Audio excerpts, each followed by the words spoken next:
Unboxing and review of the Lekato 17-key Kalimba.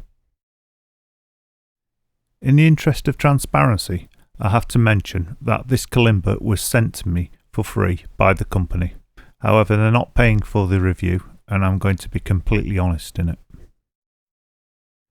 The Kalimba arrived in an Amazon Prime bag, which is padded, and it feels like there's a box inside there. So let's open it up.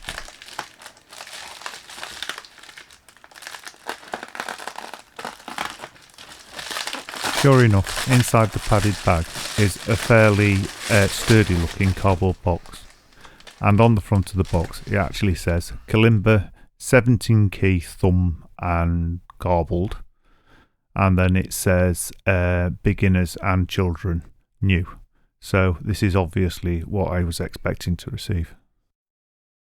Right, let's open the box and look inside.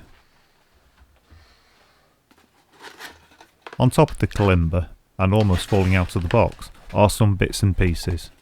Looks like the instructions and some stickers and a bag to carry the Kalimba in. We'll have a look at everything in more detail in a minute, but first let's just get it all out.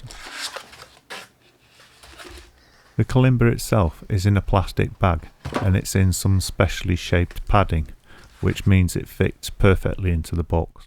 And as I'm sure you're aware, this is really important if you're ordering things over the internet. Right, let's take a better look at what came in the box. And the first thing here is some stickers with note names and stuff on. Then we've got a bag to keep the Kalimba in, which seems quite nice. And some more stickers to mark the keys to make it easier to play. You also get a little instruction book with how to get started and some basic tunes. I can see now why they fitted the Kalimba so neatly into this shaped padding, and that's because along with the Kalimba comes a tuning hammer, which obviously carries a little bit of weight and has sharp edges on, so if it was free to move inside the box it would damage the Kalimba without doubt. The tuning hammer is actually quite nice quality. It's not too heavy, but it's not too light either. I think it's just sufficient to do its job. And it's nicely chromed, and it's certainly an attractive thing to keep with your Kalimba. It's kind of like one of those hammers you might use to crack nuts, but I don't think it's quite got the weight of one of those. If you've bought the Kalimba for very young kids, it might be worth taking this out and hiding it, because it doesn't take very much imagination to work out what a kiddie winky might do with this and his brothers and sisters, or your favourite ornament. However, as the Kalimba's brand new and has come straight out of the factory, I'd imagine it'll need a little bit of a tune-up, and this hammer will be very useful for that. Right, let's take the Kalimba itself out of the packaging so we can have a good look at it.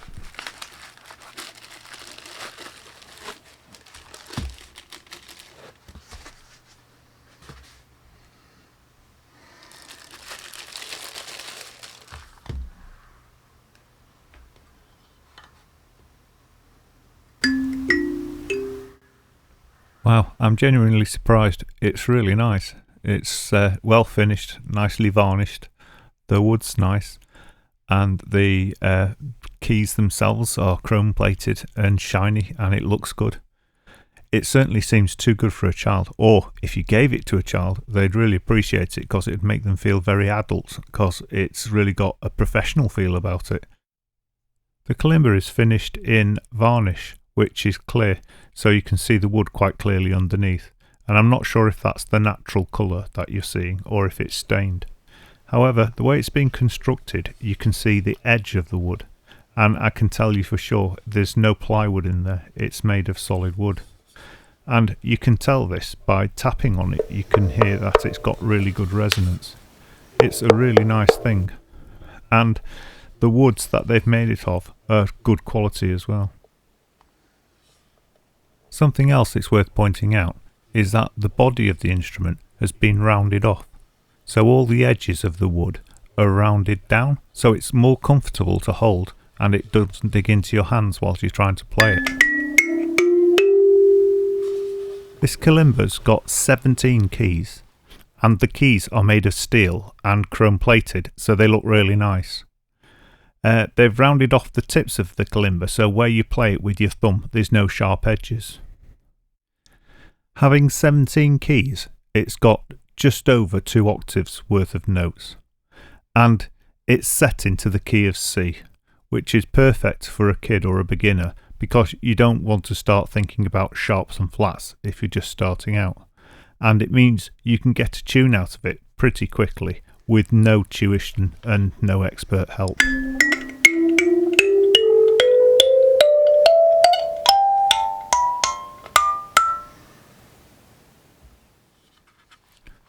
On the back of the kalimba, you'll notice it's got 2 holes. Now, if you've never played one or used one of these instruments before, you use those holes like a volume control. And if you cover them with your fingers, it actually makes the kalimba louder. So that is an extra little touch that you wouldn't expect from something described as for beginners or for kids. I don't know if there's an optimal size for these holes to do with acoustics. However, the holes are a good size. An adult can easily cover them. However, a very young child might find it difficult, especially if you're also trying to reach around and play the keys at the same time. But if you're learning to play the kalimba and you're that young, you wouldn't really need this feature anyway. And if you are really desperate to make it louder, you just need to put it down on a surface and that will automatically block up the holes for you.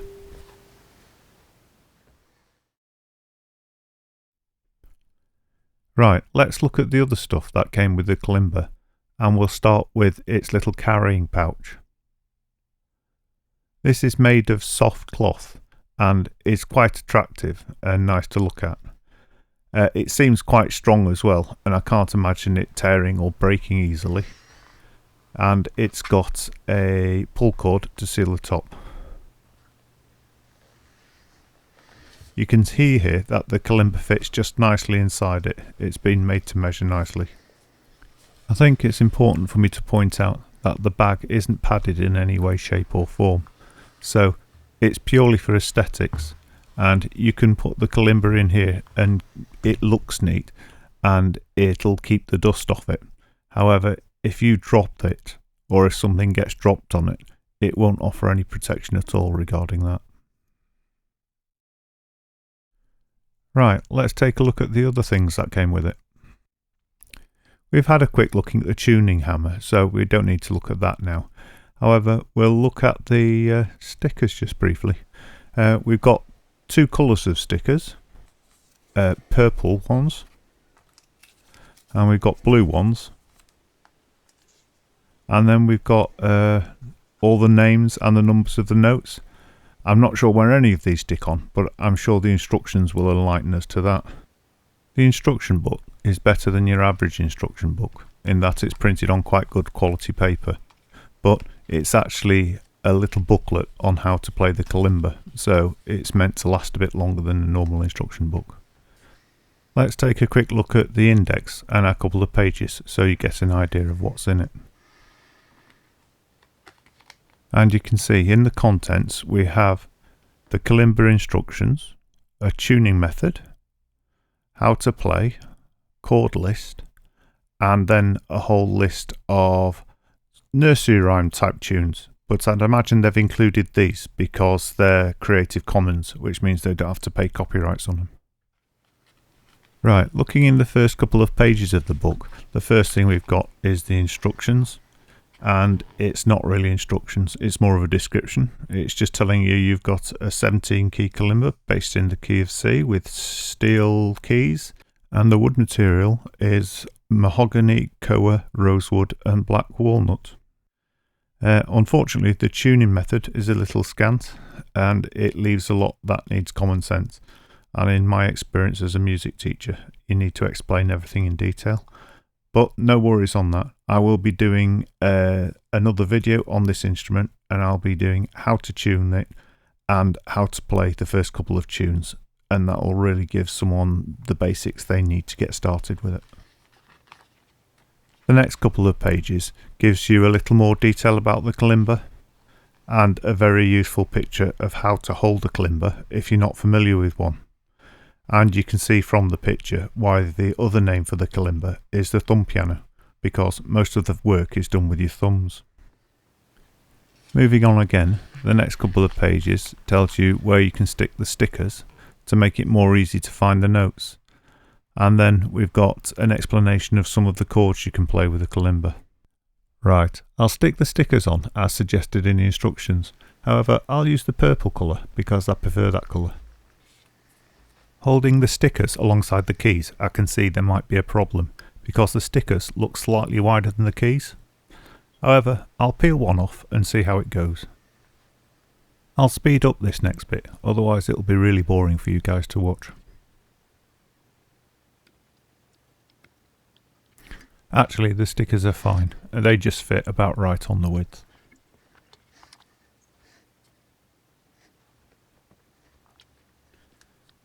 However, the next few keys are actually shorter than the sticker, so I'm going to have to cut them down slightly.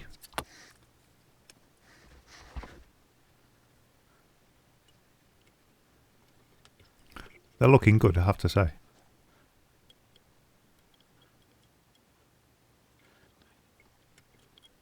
And this key's even shorter again, so I have to cut a little bit more off.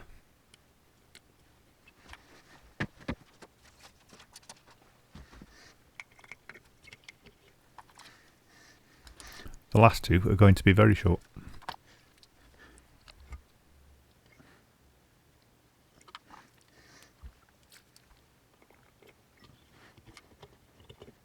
For the last key, I can use one of the cut-offs from one of the previous keys because it's so short it doesn't warrant me cutting up another sticker. One of the offcuts from another key will fit perfectly.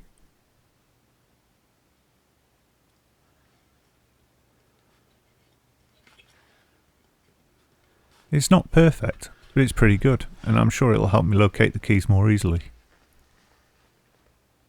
Right, let's look at the end of the book. The end of the book is all songs, and you can see they're done with numbers, so they're really easy to follow and to learn. I'll try playing the first two songs so you can see how it's done, and you can also get an idea of how the kalimba sounds. This is Mary Had a Little Lamb.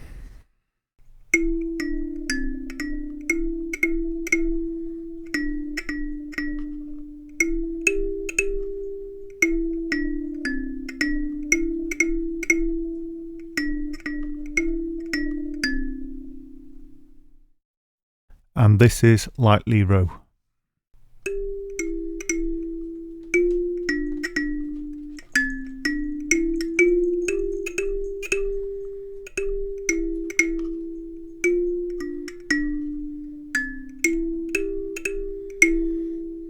I don't actually know this tune, but to me that last note sounds wrong.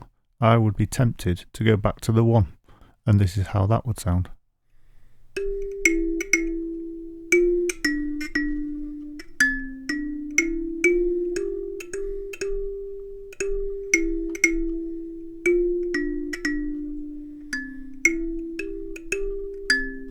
And just so you get an idea of how it might sound with the holes covered up and with the holes open, here's a test on a scale. Firstly with the holes open, and secondly with the holes covered up.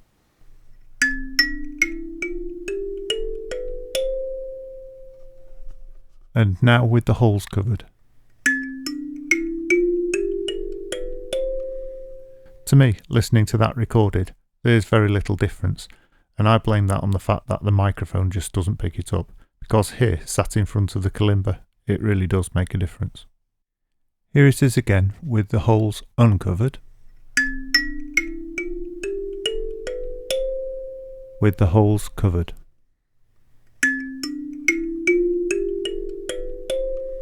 And I think even on the recorded version, there is a difference there. So, in summary, this is a really good instrument. It looks good, it's made well, and it sounds interesting. And I've had so much fun making this video. Even though this was sent for me just to review, I'm going to keep it, and I'm actually going to learn to play it properly, because I really did enjoy playing around with it. And I'm sure anyone else would. Something I didn't mention earlier, but I need to mention before the end of the video, is the fact that I played all the tests and tunes straight out of the box. I've not actually touched the tuning on this kalimba, which is pretty good. At the moment this is advertised on Amazon at £19, and for that price, for the amount of entertainment this thing gives, I think it's a bargain. And if you get bored of it, you can pass it on to somebody else and the fun goes on. I've put the Amazon link to the kalimba down below in the description, just in case you're interested. If you enjoyed this review, I'll be posting a follow-up video of how to tune the kalimba and the very basics of playing your first tune. So please like and subscribe if you'd like to see that. Or you might want to see some of the guitar tutorials I've got coming up soon and other music related videos. Thank you very much for watching,